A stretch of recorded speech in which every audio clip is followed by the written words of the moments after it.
कहानी के तीसरे पार्ट में नोआ जेफरी के सवालों का जवाब देने में मशगूल है। इसी क्रम में वो अपनी कहानी बयां करता जा रहा है। फ्लैशबैक में वो पूल में से नहाकर जैसे घर में घुसा, उसके फादर इन लॉ ब्रूस ने उस पर तंज कसा। उन्होंने कहा, जब मैं अपनी किताब लिख रहा था तब लिखते लिखते मैं अपने दोस्त के साथ टेनिस खेलने चला जाता था। मैं रोज अक्सर उसे हरा देता था, पर रोज के 4 घंटे मेरे उसी में चले जाते थे। और जब मैं लिखने कुछ बैठता था तब मेरा दिमाग थक चुका होता था और थका हुआ दिमाग मुझे कुछ भी आइडियाज नहीं दे पाता था। इस तरह दिन पर दिन गुजरते जा रहे थे। बाद में कुछ महीनों तक मैं खेलने नहीं गया, और इन महीनों के बाद जब मैं खेलने गया तब उसने मुझे बहुत बुरी तरह हरा दिया। पर तब तक मैं अपनी किताब लिख चुका था और बाद में वो बेस्ट सेलर बुक बनी। उम्मीद है तुमने मेरी कहानी से कुछ सीखा होगा। नोआ इस समय अच्छी तरह समझ रहा है कि ब्रूस का इशारा आखिर किस तरफ है। अब वो अपने आप से भी सवाल पूछ रहा है कि क्या वाकई में मेरा ध्यान अपनी किताब पर कम और बाकी चीज़ों पर ज़्यादा है। फिलहाल तो यहाँ से चला गया है, पर अब वो अपनी किताब पर फोकस करना चाहता है। ब्रूस के कसे गए तंज को वो कुछ जवाब दे नहीं पाया, और देता भी कैसे। वो उसकी हैसियत के सामने अपने आप को कुछ नहीं पाता। अगले दिन एक रेस्टोरेंट में उसने एक पब्लिशर से मुलाकात की। इस पब्लिशर का नाम हैरी है। जब दोनों की मुलाकात हुई तब दोनों ने एक दूसरे के बारे में जानने में दिलचस्पी जाहिर की। नोआ ने अपने बारे में तो सब कुछ बता दिया, पर उसने हैरी से उसके बारे में पूछा। हैरी ने कहा, मेरी वाइफ और 2 बच्चे हैं। वाइफ मास्टर्स की पढ़ाई कर रही है, जबकि बच्चे स्कूल की पढ़ाई कर रहे हैं। अब मैं तुम्हारी कहानी के बारे में जानना चाहता हूँ, जिसे हम पब्लिश कर रहे हैं। पर उसके पहले मैं जानना चाहता हूँ कि कहीं तुम्हारा अपने फादर इन लॉ वाले पब्लिशिंग कंपनी के साथ कोई अनुबंध तो नहीं है। इस पर नोआ ने कहा, नहीं, ये सिर्फ एक फ्रेंडली सौदा है। मैं तुम्हारी पब्लिशिंग कंपनी के लिए अवेलेबल हूँ। हैरी ने पूछा, तुमने कहानी क्या लिखी है? नोआ ने बताया, कहानी में एक लड़की है जो कि गरीब है और एक अमीर लड़के से प्यार कर बैठती है। हैरी ने कहा, इसमें क्या नया है? ऐसी कहानी तो मैं सैकड़ों बार सुन चुका हूँ।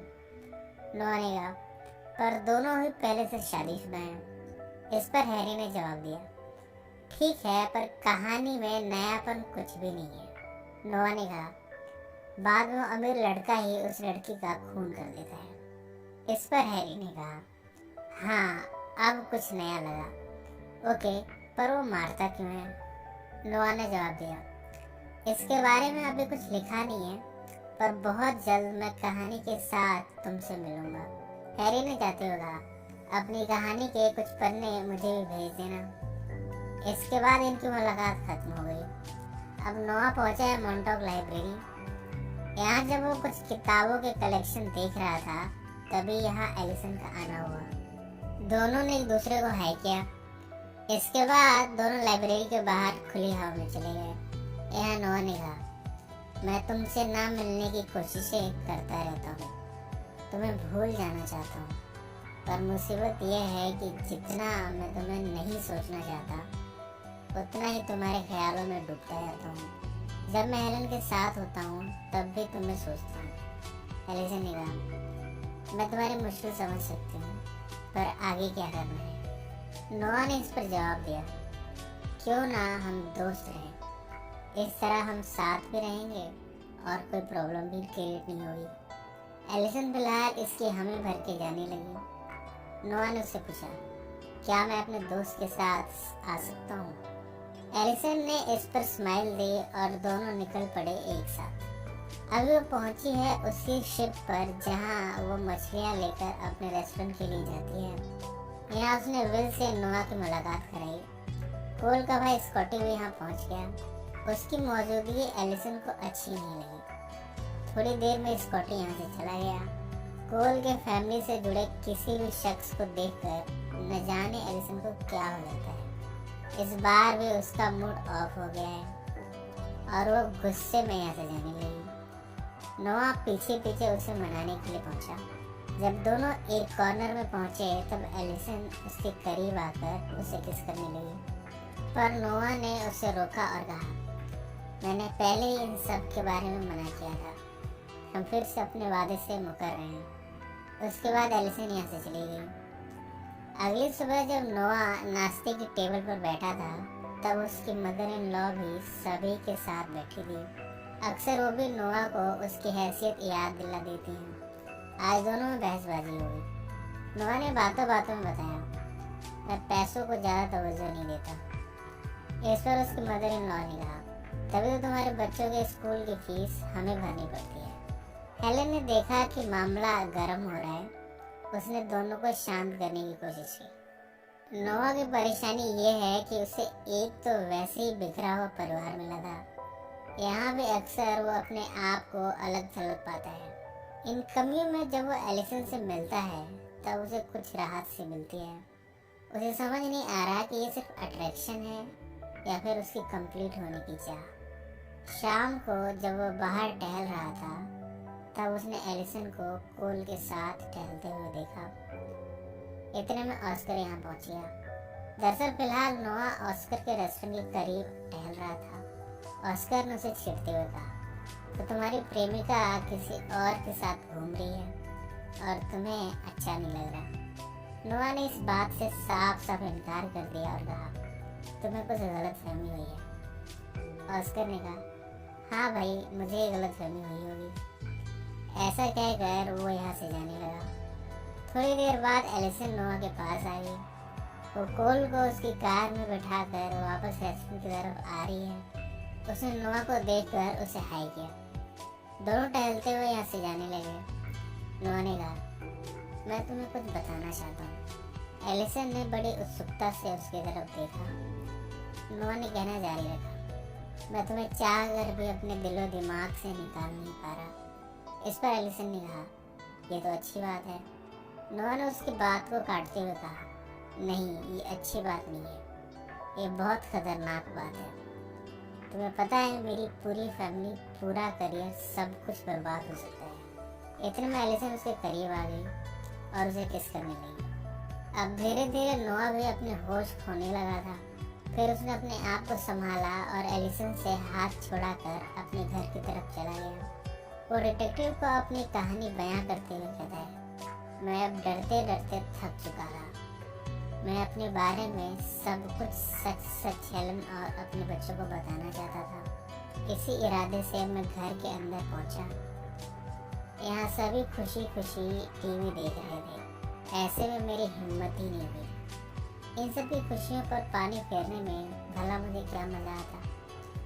लिहाजा मैंने अपना इरादा बदल दिया। कहानी अब प्रेजेंट में आ गई है।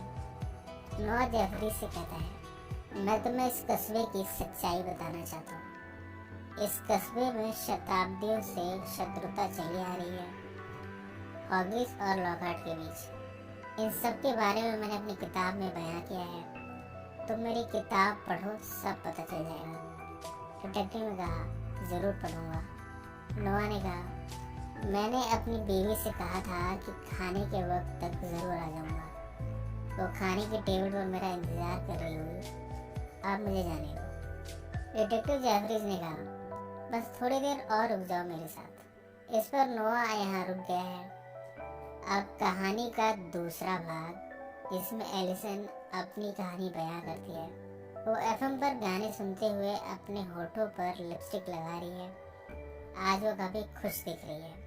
अक्सर लड़कियां जब ज़्यादा खुश होती हैं तब वो मेकअप पर ज़्यादा ध्यान देती हैं।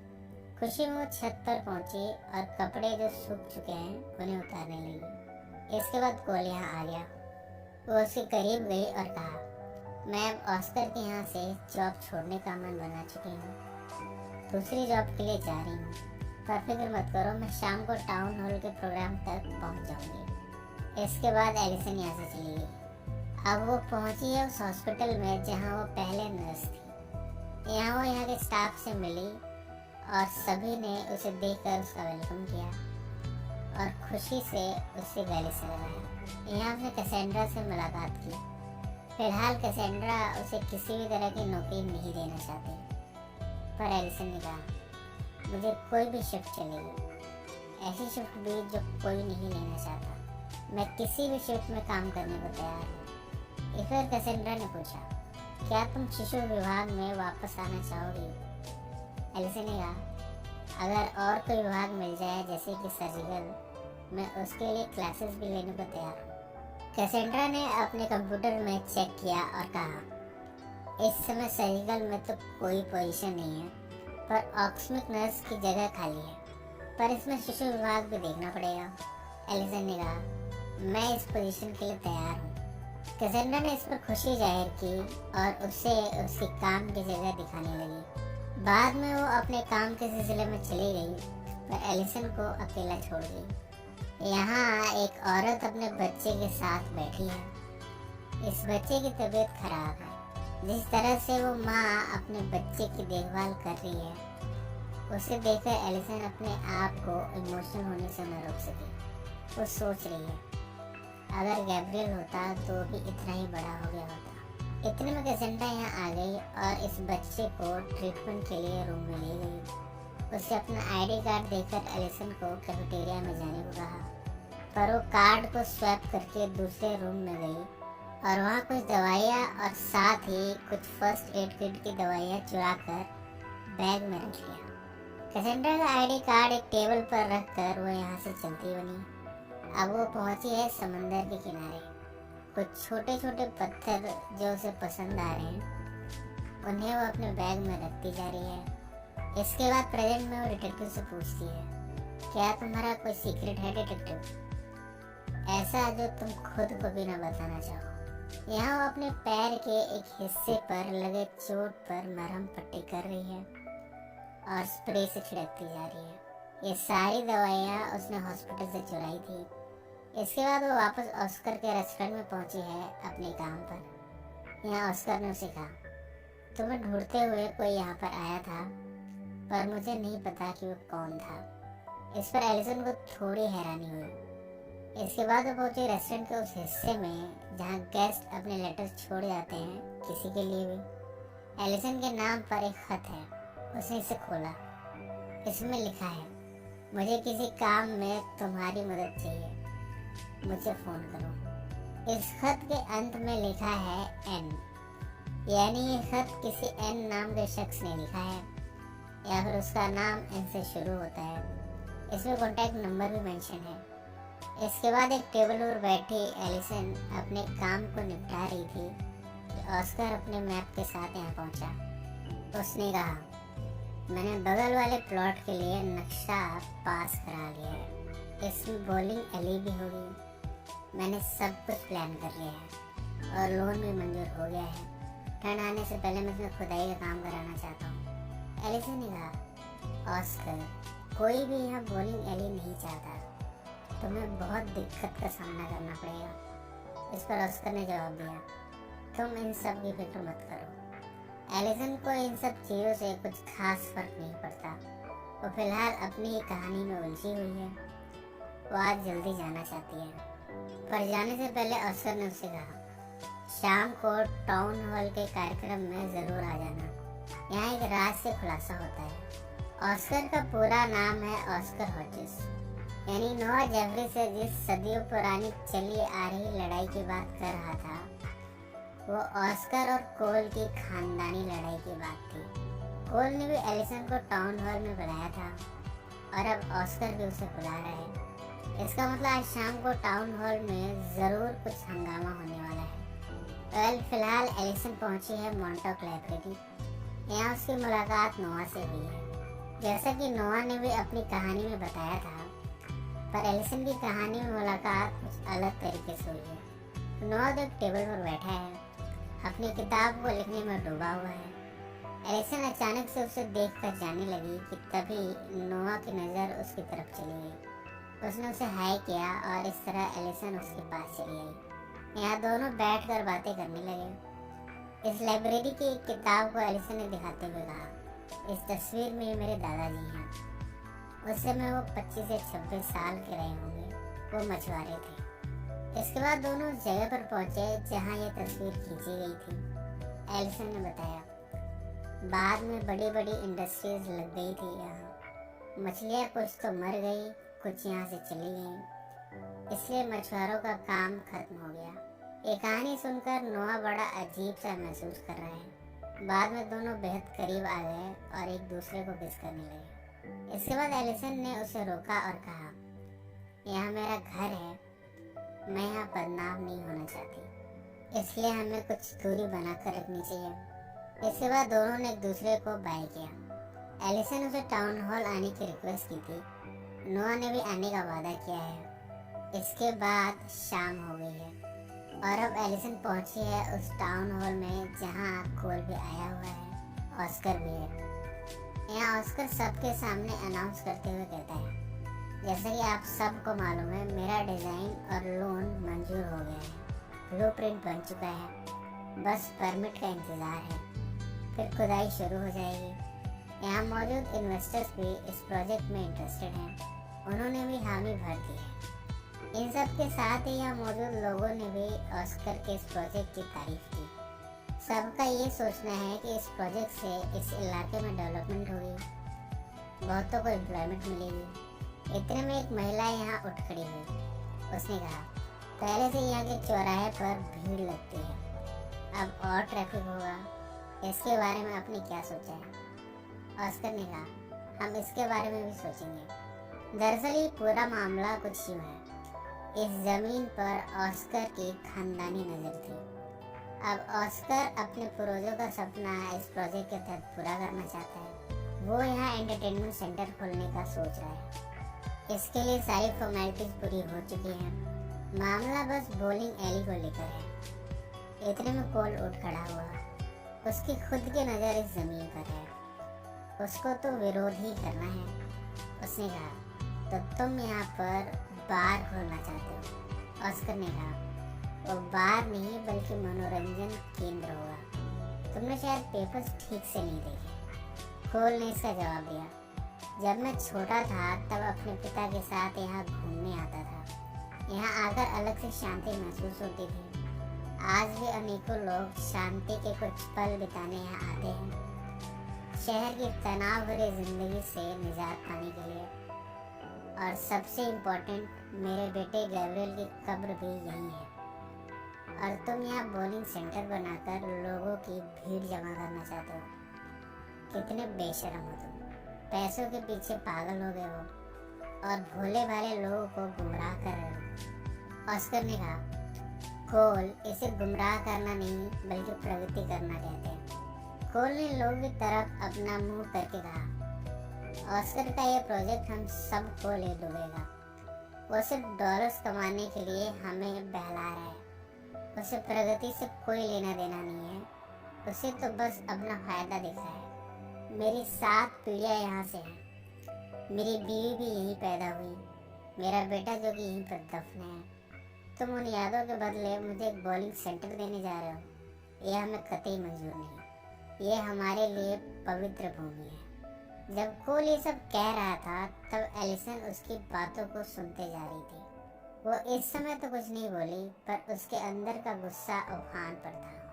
कोल ने कहना जारी रखा, जब इतनी सारी यादें लोगों की यहाँ से जुड़ी हैं, तब तुम अपने फायदे के लिए कैसे इसे कमर्शलाइज कर सकते हो? हम सब इसका विरोध करते हैं। कोल के इन सब बातों ने सबको तालियां बजाने पर मजबूर कर दिया। अब यहाँ मौजूद इन्वेस्टर और सरकारी अधिकारियों ने इस प्रोजेक्ट के बारे में फिर से रिकंसिडर करने की बात कही है। इस तरह फिलहाल कोल की जीत हुई है। लोग आकर उसे बधाई दे रहे हैं। एलिसन उसके पास आई और कहा, तुम कितने गिर गए हो, अपने फायदे के लिए तुम हमारे मरे हुए बेटे का इस्तेमाल कर रहे हो, शर्म आनी चाहिए तुम्हें। ऑस्कर गुस्से में आया और उसने कहा, तुम्हारी वजह से मैं बर्बाद हो रहा हूँ। यहाँ दोनों में हाथापाई हुई, पर बाकी लोगों ने आकर दोनों को अलग किया। कहानी प्रेजेंट में आ चुकी है। एलिसन कहती है, डिटेक्टिव, तुम इस कस्बे को नहीं जानते। यहाँ हम आपस में लड़ते हैं और एक दूसरे से प्यार भी करते हैं। अब मुझसे तुम्हें कुछ और भी पूछना है या मैं जाऊँ? मुझे जाना है, जेफरीज ने कहा। मुझे कुछ और सवालात करने हैं। तुमने उसके बाद क्या किया? एलिसन ने कहा, मैं नोआ पर नाराज थी कि वो टाउन हॉल क्यों नहीं आया। तभी रात को उसका मैसेज आया सॉरी वाला। मैंने भी उसे माफ़ कर दिया मैसेज के थ्रू। पर वास्तव में नोआ के नहीं आने की वजह क्या है? क्या इसका लिंक कुछ है उस मर्डर से? यह मैं इस कहानी के अगले हिस्से में पता चलेगा। इस कहानी का ये हिस्सा यहीं पर समाप्त हो जाता है, पर अभी बहुत से सवालों से पर्दा उठना बाकी है। आखिर मौत किसकी हुई है और किस पर इसका इल्जाम है? ये सब हमें अगले पार्ट्स में देखने को मिलेगा। अगर आप अगला पार्ट भी देखना चाहते हैं